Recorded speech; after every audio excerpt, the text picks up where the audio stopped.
What's up guys, I'm SaltEMike, and are you struggling with higher level bounties or in PvP? Today I want to share with you a little guide on how to upgrade your ships. I'm going to walk you through finding the ship customizer, what components to prioritize first, and then take you from the purchase process to fitting the components on your ship. Starting out, the most important thing is where you'll manage your ship. Press F1 to open your mobiGlas and click the little ship icon. This will open the app to customize any ship you own, but keep in mind, the ship must be stored at the location you are currently in.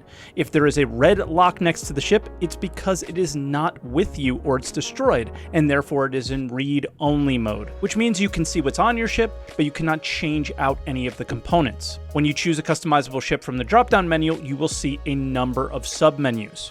First is the Miscellaneous or Utility tab. For mining ships like the Prospector or Mole, you can manage your lasers and their subcomponents. And for all other ships, there's really no functionality here under the Miscellaneous tab, so let's move on to the Systems tab. And this is where you change your quantum drive, amongst other things. This is a great opportunity, though, to explain some of the details you may see when highlighting a certain item. Most components in-game have a size, class, and a grade. Ships typically have a fixed size that they can support, and size dictates the largest differential between the characteristics of a component. Size 0 components are for ground vehicles and hover bikes, size 1 are on small ships, size 2 components typically fit on medium ships, size 3 on large, and size 4 for capital ships. There's also a class and grade designation. Class labels are military, civilian, industrial, competitive, and stealth. Each one has slightly different stats to differentiate them from one another.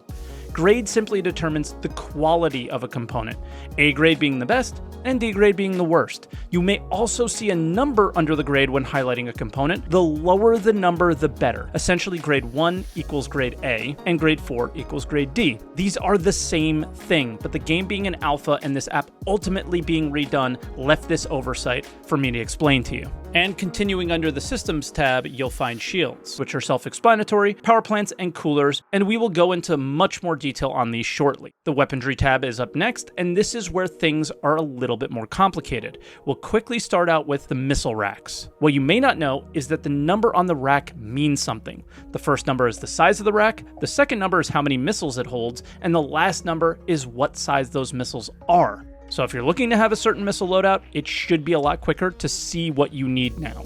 For guns, you need to know what size mounting points you have. To do that, simply click to highlight the mounting area. Most are named after where they're located. Then just under the holo ship, you'll have a little bit more information. This will tell you what the size of the mounting point is. You can also place gimbal mounts to these points, which allow you to move your weapon more freely and also unlocks an assist mode called Gimbal Assist. This allows you to track a target as long as you're within the larger targeting circle at the center of your screen. But this also comes with a downside. You must lower the weapon size by 1, so if the mounting point is a 3, in this example on the Gladius, you will place a size 3 gimbal mount on the mounting point, which will open a new mounting option below it, and now you have to place a size 2 weapon on this size 2 mount. And under the Paint tab, well, paint is clearly the most important component to upgrading your ship because it allows you to flex on your friends.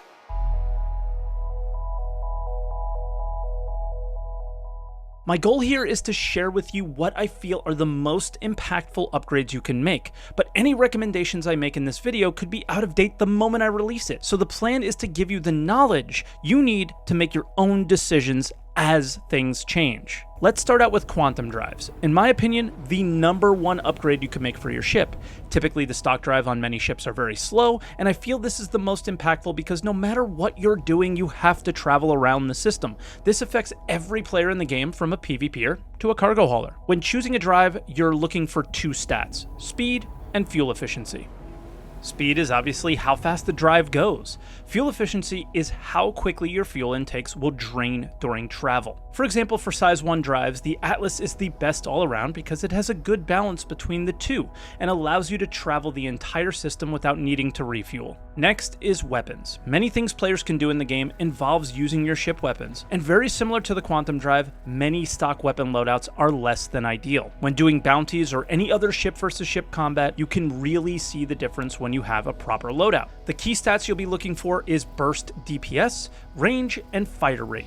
Burst DPS is how much damage you would do if you hit every shot before your capacitor runs out. Range is obviously how far the weapon will do damage from, and fire rate is how quickly the weapon can fire its rounds. Essentially, you want the ability to keep a player at range if you need to, but enough DPS to get their shields down and start doing damage. And if a fire rate is too slow, you have to be pixel perfect to be effective. Right now, the only weapons that really work with all these categories are laser repeaters. The issue with the other weapon types like ballistics is they don't have enough ammo, and cannons fire way too slow, and the range on shotguns is way too low. Now, at the time of recording, there is a major rebalance going on. There is very little difference between each weapon in each category, so all laser repeaters are essentially the same with very little differential between each other, and same for ballistic repeaters and so on and so forth.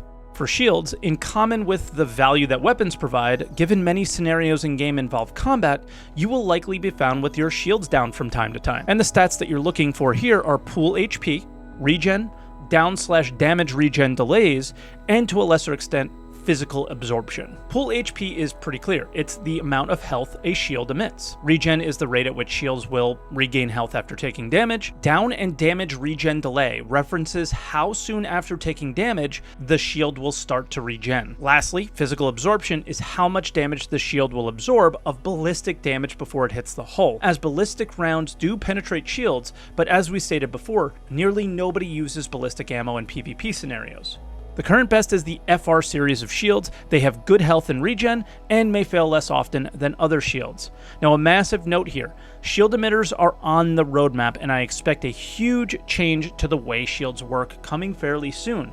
Most of this will likely be outdated quicker than any other info we share here today. Power plants, coolers, and paint, changing these have a very minimal impact that it is almost barely noticeable.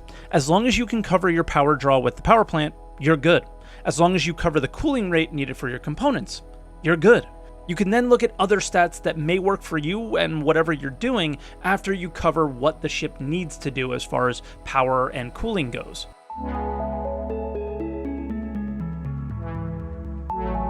You probably noticed some stats that you never saw in the game. These are from a really good third-person site called Urkel.games. It started out as a DPS calculator, but now has become one of the #1 sources for information on Star Citizen. You can choose your ship at the top right. From there, change components to your heart's content on the left side. Note that any component you have highlighted, you can also see where to purchase them. And to make sure you're covered, keep an eye and play around with the right side of the screen to make sure your power and cooling rates are efficient.